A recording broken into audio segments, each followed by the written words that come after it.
제가 예전에 청년 사역을 할 때였는데 어느 청년이 저에게 상담을 요청했습니다.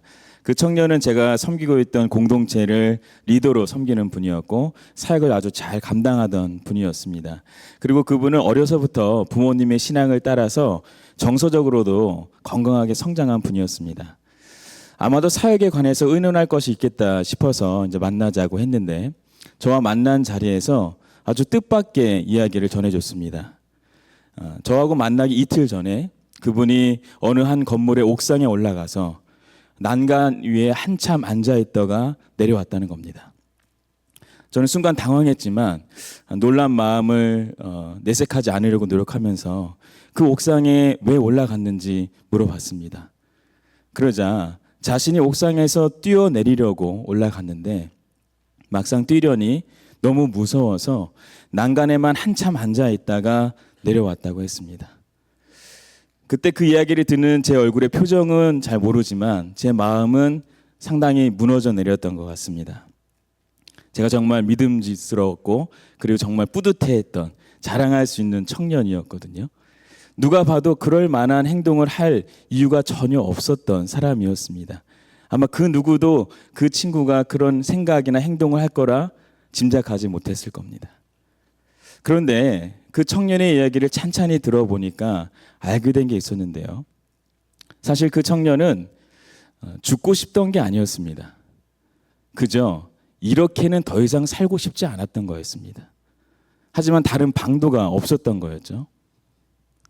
도대체 하나님에 대한 존재를 알고 구원에 대한 확신도 있고 그리고 좋은 직업도 가지고 있고 자기를 믿어주고 지지해주는 가족들과 또 친구들이 있는데 왜 그 청년은 자신의 인생을 포기하려고 했을까요?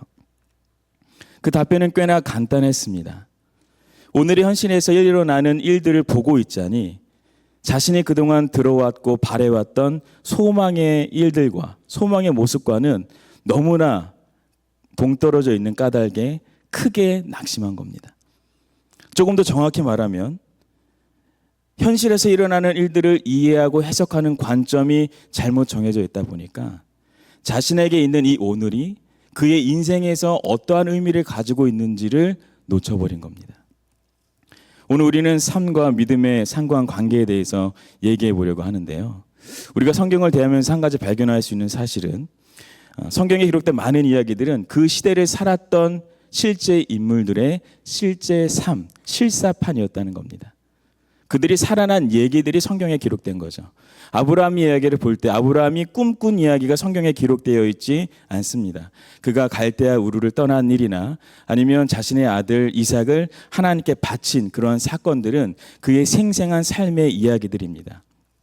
그가 바랄 수 없을 때에 바란 믿음을 통해서 하나님이 그 믿음을 의롭다고 여겨주셨고요. 그의 믿음이 현실 속에서 하나님께 드려진 것이 성경에 기록된 것이죠. 다윗의 모습은 어떨까요? 그가 사력을 다해서 자신을 죽이려는 사울 왕이 바로 눈앞에 놓여 있을 때 그를 죽이지 않은 것은 사람을 두려움이 아니라 하나님을 경외하기 때문이었습니다. 다른 사람들은 다윗의 신앙을 이해하지 못할 수 몰라도 적어도 그가 처한 현실 속에서 그가 처한 믿음이 어떠한 것인지를 하나님께 드러냈을 때 하나님은 다윗을 보고 마음에 합한 자라고 하셨고 그의 혈통을 통해서 메시아를 이 땅에 보내셨습니다. 성경의 인물들은 자신의 삶 따로 그리고 믿음 따로가 아니라 자신의 처해 있는 현실 속에서 그 믿음이 어떠한지를 분명히 드러냈습니다. 만약 이들에게 믿음과 삶이 서로 연관되어지지 않았다면 처음에는 무언가 열심낼 수 있었겠지만 중간에 낙심해서 금방 포기했을 수도 있고요. 지치고 힘들어서 그냥 회피하고 도망가 버릴 수도 있었을 겁니다. 그런데 이들에게는 자신들이 두 발을 걷고 내딛는 그 현실 속에서 믿음을 움켜쥐고 궁극적으로 하나님께 나아갈 수 있었습니다. 왜냐하면 그들의 믿음이 삶을 대하는 자세와 삶을 해석하는 관점을 새롭게 했기 때문입니다. 그들의 믿음이 삶을 대하는 자세와 삶을 해석하는 관점을 새롭게 했다는 거죠. 오늘 우리가 읽은 말씀에 보면 이러한 성경의 인물과도 같이 믿음의 삶을 살아낸 또 다른 인물을 발견하게 되는데 바로 사도 바울입니다. 우리 그의 고백을 16절의 말씀 한번 같이 읽도록 하겠습니다. 그러므로 우리가 낙심하지 아니하노니 우리의 겉사람은 낡아지나 우리의 속사람은 날로 새로워지도다. 아멘. 낙심할 것이 없다는 그의 고백이 조금 비현실적으로 들립니다. 사실 사도 바울의 삶이 기록된 성경의 이야기를 잘 살펴보면 그의 인생은 꽤나 고달팠고 또 정말 치열했고 어떨 때는 비참하기까지도 했습니다. 그와 전혀 상관없는 사람들, 그를 반대하고 그리고 모함하는 사람들을 향해서 복음을 전하기 위해 정말 애를 쓰고 수고했지만 그에 대한 결과가 무엇이었죠? 40에 하나 감함매, 즉 39대를 5번이나 맞는 일들을 겪어야 했고요. 태형으로는 3번이나 맞았다고 했는데 이 가죽 끝에 납을 단 채찍을 맞았을 때는 그거 맞을 때마다 그의 살점이 떨어져 나갔을 겁니다.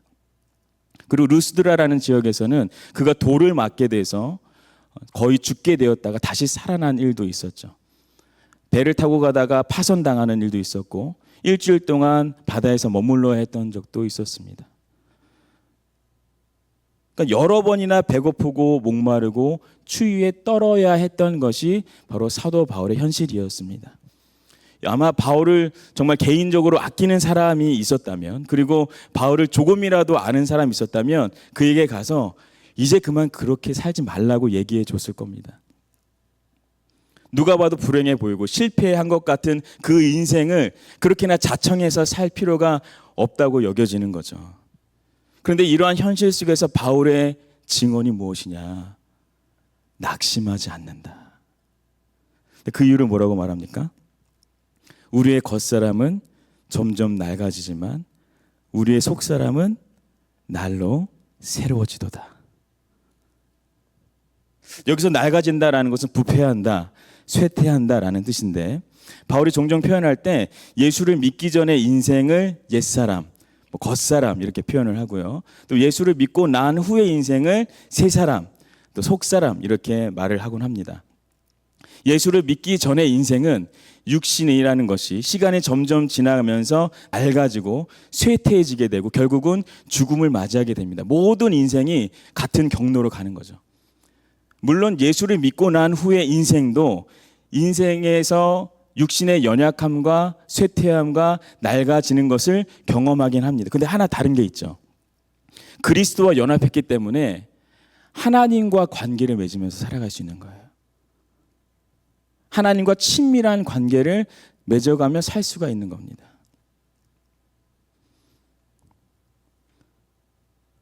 그래서 비록 육신의 연약함을 겪어가면서도 내면에서는 날마다 새롭게 하시는 은혜를 경험하는 거죠. 바울은 그가 살아가는 삶 전체에서 육신의 고난과 제한과 유한함을 경험했습니다. 그리고 다른 사람의 공격을 통해서도 아파하고 힘든 시간들을 보냈습니다. 그러나 그의 내면에서는 하나님과 더욱 친밀하게 관계함으로 인해서 새롭게 된다. 이 얘기를 하는 겁니다. 그래서 낙심하지 않는 겁니다. 그러니까 그가 가진 믿음이 그가 경험하는 인간의 유한함과 제한에 있어서 어떻게 작용하고 있는지가 지금 확인되는 거죠. 그런데도 사도 바울의 이러한 고백은 단순히 자기 위로나 자기 연민이 아니었습니다. 그가 가진 믿음은요, 자신의 삶을 해석하는 아주 중요한 관점을 제시하는데 17절의 말씀을 같이 한번 읽어보도록 하겠습니다. 우리가 잠시 받는 환난에 경한 것이 지극히 크고 영원한 영광에 중한 것을 우리에게 이루게 함이니 아멘. 그가 자신의 삶에 찾아온 환난과 고난을 해석할 때 2가지 요소로 비교하고 있는데 첫 번째는 잠시 받는 환난에 경한 것, 여기 하나가 있고요. 또 다른 하나는 지극히 크고 영원한 영광에 중한 것, 이 2가지를 지금 비교하고 있습니다. 잠시 받는 환난에 경한 것은 지금 자신의 삶에서 일어나고 있는 환난을 말하는 겁니다. 그리고 지극히 크고 영원한 영광에 중한 것은 자신이 앞으로 맞이하게 될 결말을 말하는 거예요. 그러니까 자신의 삶에서 지금 일어나고 있는 환난이 아주 잠깐이고 가벼운 것이고 그리고 앞으로 다가올 때의 영광은 영원하고 무겁다. 이 얘기를 하는 겁니다. 사실 이 비교의 내용을 언뜻 살펴보면 지금 사도 바울이 우리가 살아가는 현실에서 겪는 이 환난들을 너무 평가절하하는 게 아닌가. 어떻게 그렇게 작다고 가볍다고 짧다고 얘기할 수 있는가라는 질문이 들 수 있죠. 하지만 사실 개인에게 찾아오는 환난의 무게는 결코 가볍지 않습니다. 가정을 책임지는 아버지가 갑자기 직장에서 일자리를 잃는 거 가벼운 상황이 아니죠. 앞날이 창창한 젊은이가 이제 막 결혼을 해서 가정을 꾸렸는데 귀갓길에 불의의 사고로 목숨을 잃는 거 결코 가벼운 일 아닙니다. 아픈 자녀를 한평생 돌보는 일, 그거 어떻게 짧다고 말할 수 있겠어요? 나에게 남겨진 치욕스럽고 절망스러운 그 아픔의 일들이 오늘도 나에게 새로운 생채기를 만들어내는데 이거 어떻게 짧다고 말할 수 있겠어요? 오히려 언제 끝날지 모르겠다고 말하는 게 정직한 얘기인지도 모르겠습니다. 한편으론 그렇게나 마음으로 몸으로 극심한 고통을 당해본 사도 바울이 이런 얘기를 하니까 너무 매정하게 느껴질 수도 있습니다. 자, 그런데 여기서 한 가지 놓치지 말아야 하는 것은요. 사도 바울은 자신의 고통의 길이와 무게를 다른 사람의 고통의 길이와 무게에 비교하는 게 아닙니다.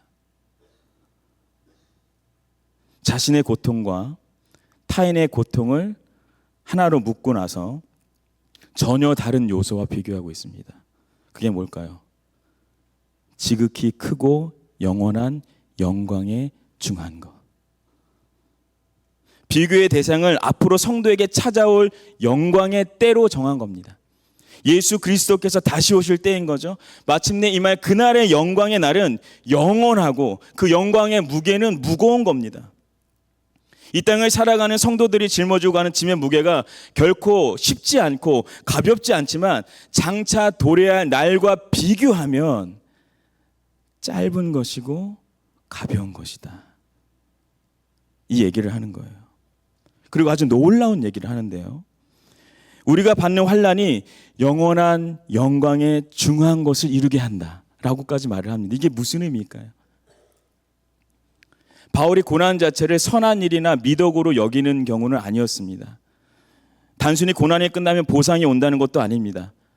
고난 받을 때 웃으면 끝끝내 웃으면 복이 찾아온다는 것을 뜻하는 것도 아닙니다. 그럼 어떻게 이러한 환난이 크고 영원한 영광에 중한 것을 이루게 할 수 있을까요? 바로 고난 속에서 하나님을 찾는다면, 우리 안에 영혼에 대한 가치를 갈망하게 하고 하나님을 더욱 붙들게 되는 겁니다. 요셉의 이야기를 아시죠? 그에게 찾아온 고난의 이야기는요, 정말 예측 불허한 상황들의 연속이었습니다. 그가 아버지 야곱의 말씀에 순종해서 양치고 있는 형들을 보러 간 거였습니다. 순종한 거예요. 근데 거기 갔더니 어떤 일이 일어났어요? 자신의 옷이 벗겨지고 노예로 팔리게 됩니다. 그리고 나서 보디발의 집에서 노예로 시중들 때 그는 성실했습니다. 맡겨진 일들을 책임감 있게 한 거예요. 그러니까 더 많은 책임들이 주어진 거죠. 근데 보디발의 아내로 인해서 억울하게 옥살이를 하게 되었습니다. 옥에서 살아간 그 모든 시간들을 볼 때는요, 그 요셉에게 계속해서 배신이 있었고 그리고 잊혀짐으로 인한 좌절이 당연해 보입니다. 그럼에도 그렇게만 보면 요셉이 점점 망해져 가야 되는 게 맞는데 어떻게 그는 계속해서 점점 더 하나님께 쓰임을 받는 인생으로 나아갈 수 있었을까요? 요셉은 그 환난의 문턱에서, 그 고난의 현실에서 자신이 누구인지에 관한 답을 써내려갔습니다. 그에게 찾아온 고난의 환경들은 저마다 달랐지만 그 환경들 속에서 요셉은 동일하게 영원하신 하나님을 찾았습니다. 그리고 어디에나 계시는 하나님과 동행하는 삶을 살았습니다. 창세기 39장 3절의 말씀인데요. 그의 주인이 여호와께서 그와 함께 하심을 보며 또 여호와께서 그의 범사에 형통하게 하심을 보았더라. 아멘. 요셉은 반복되는 그 고난의 과정에서 자신은 여호와 하나님과 동행하는 사람이라는 그 답변을 적어 내려간 겁니다.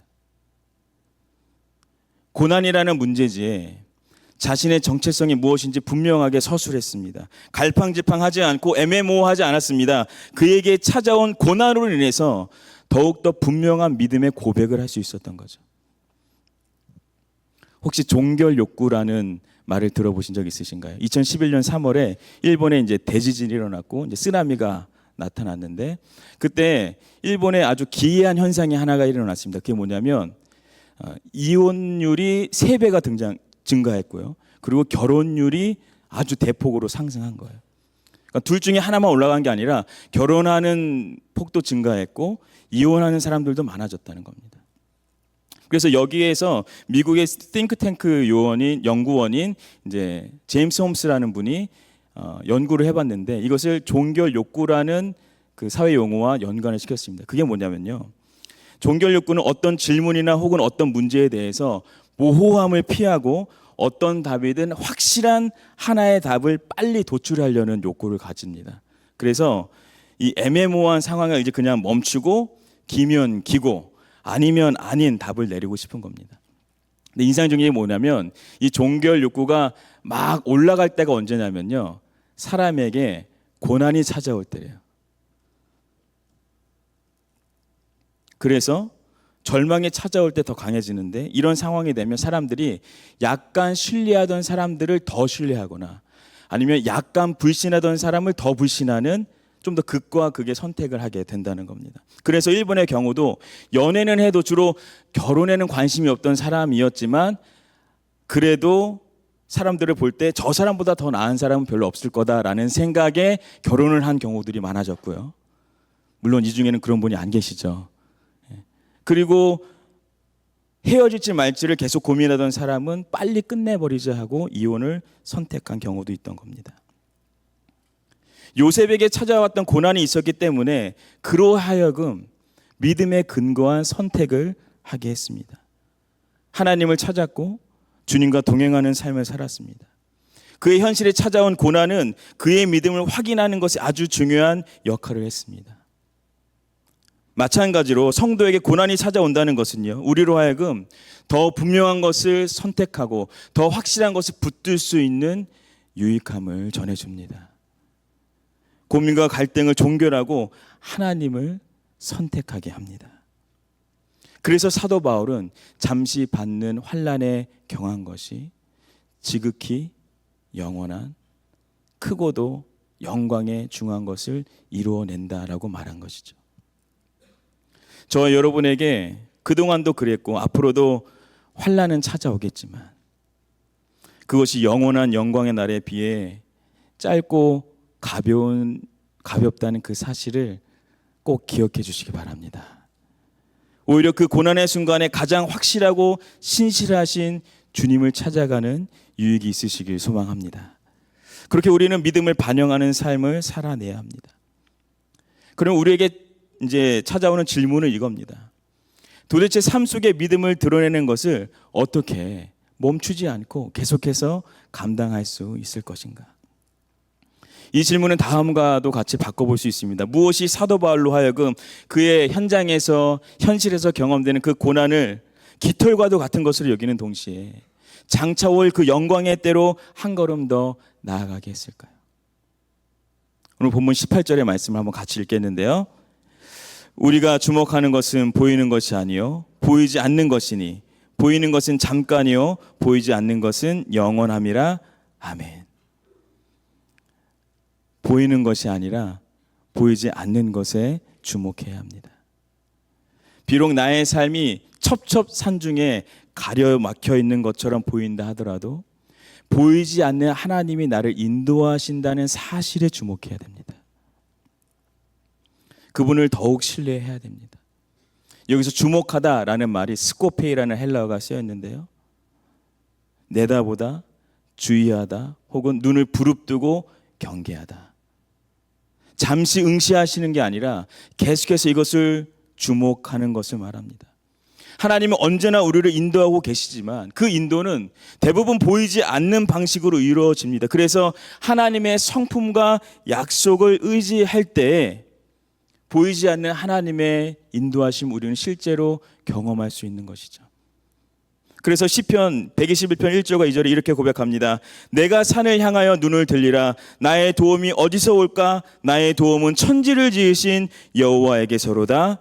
아멘. 천지를 지으신 여호와 하나님께서 우리를 도우십니다.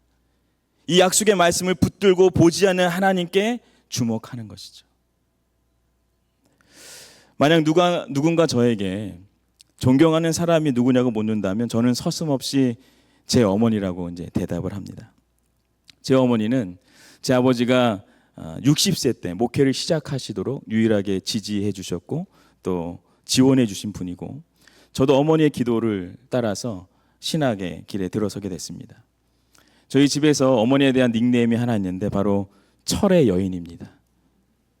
6남매를 키우시면서 아버지를 내조하시고 가정을 든든히 세워오셨습니다. 제가 아침에 일어났을 때 기억하는 어머니의 모습은 성경 말씀을 읽는 거였고, 제가 저녁에 잠들 때 기억하는 어머니의 모습은 기도하고 있는 모습이었습니다. 30년이 넘는 시간 동안 그렇게 생활을 하셨습니다. 어머니가 부산 분이신데 제가 전도사 때는 종종 전화하셔서 카랑카랑한 목소리로 이렇게 물으세요. 박승거이, 네 요새 기도 잘하고 있나?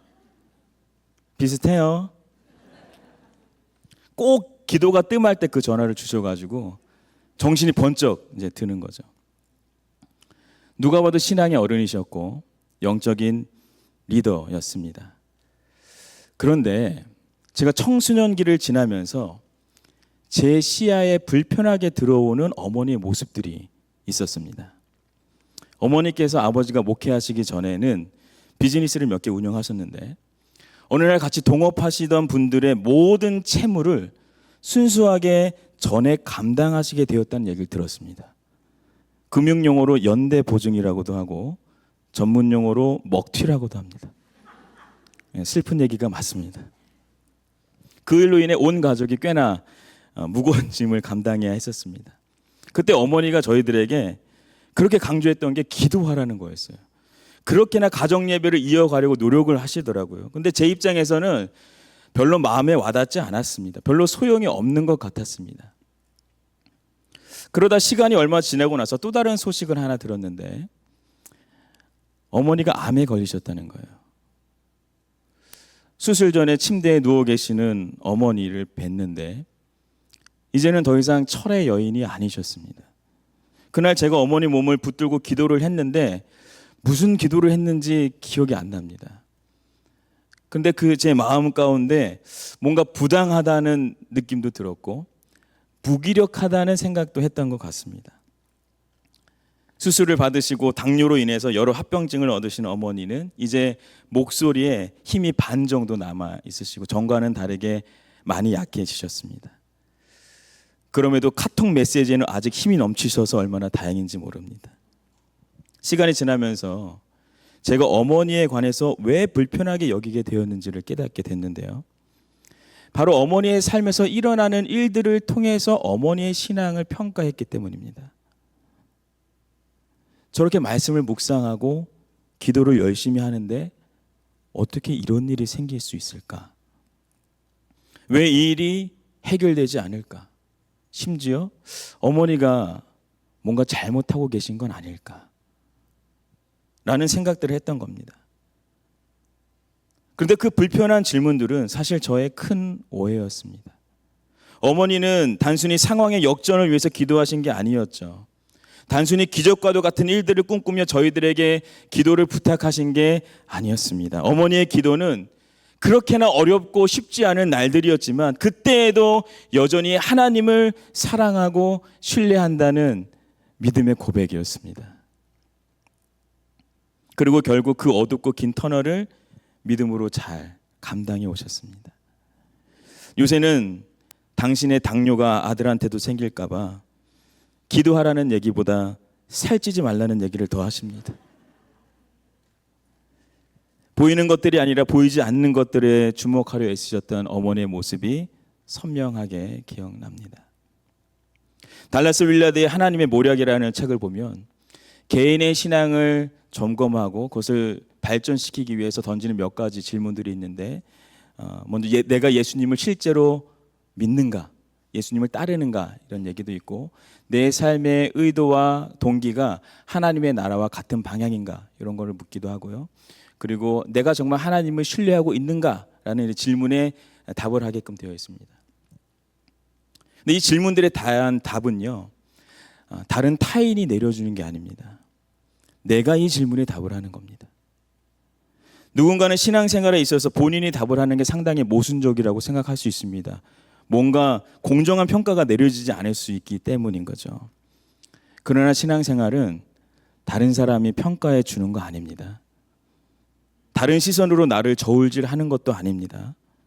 내가 어떤 신앙의 행위를 한다고 해서 그 자체가 건강한 신앙을 보장하지도 않습니다. 물론 건강한 신앙은 마땅히 열매를 통해서 나타나고 전해지지만, 하나님께서 개인의 신앙을 주님 앞에서 점검할 수 있도록 허락하신 이유는 우리를 있는 모습 그대로 사랑하실 뿐만 아니라 우리로 하여금 그분을 더 따르고 닮아갈 수 있도록 도와주시기 위함입니다. 그렇게 길을 열어주시는 거죠. 타인에 의해서 평가되고 타인을 위해서 지속하는 신앙이 아니라 나의 창조주와 구원자가 되시며 인생의 주인 되시는 주님을 향한 걸음을 오늘도 내딛는 겁니다.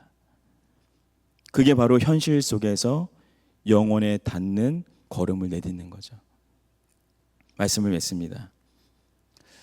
설교의 초반에 언급했던 그 청년을 얼마 전에 만났습니다. 이제는 혼자가 아니라 배우자와 함께였습니다. 같이 식사를 하고 짧은 만남을 가지면서 예전과 다르지 않은 그 모습 그대로인 걸 보며 핀잔을 주기도 하고, 또 조금은 달라진 모습으로 인해서 서로 반가워했던 것 같습니다.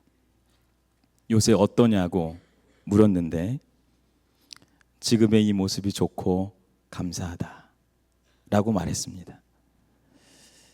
헤어지기 전에 서로 고맙다는 인사를 했는데요, 그날에서야 돌아보니 예전의 날들이 정말 가볍고 짧았구나라는 생각이 들었습니다. 당시엔 꽤나 길고 무거웠는데. 사랑하는 성도 여러분, 아무리 길고 무거운 삶의 무게라 하더라도 우리에게 장차 임하게 될 그 영광의 날에 비하면 그 길이와 무게는 무척이나 짧고 가볍습니다. 그 환난의 순간들이야말로 주를 향한 사랑과 신뢰의 고백을 드릴 수 있는 유익함이 됩니다. 영광의 그날에 이르기까지 주를 향한 나의 진실된 신앙의 고백을 놓치지 않기 원합니다. 보이는 것이 아닌 보이지 않는 것에 주목하여 오늘을 살아갈 때 여러 가지로 찾아오는 환난과 고난이 있다 하더라도 우리는 믿음으로 반응해야 합니다. 내가 누구의 자녀이고 누구의 소유인지 당당하게 답하며 살아가야 합니다. 천지를 지으신 여호와께서 저와 여러분을 영원으로 인도하십니다. 믿음의 눈을 들어서 치열한 우리 하루의 걸음이 영원하신 주님께 더 가까이 나아갈 수 있기를 예수 그리스도의 이름으로 축복합니다.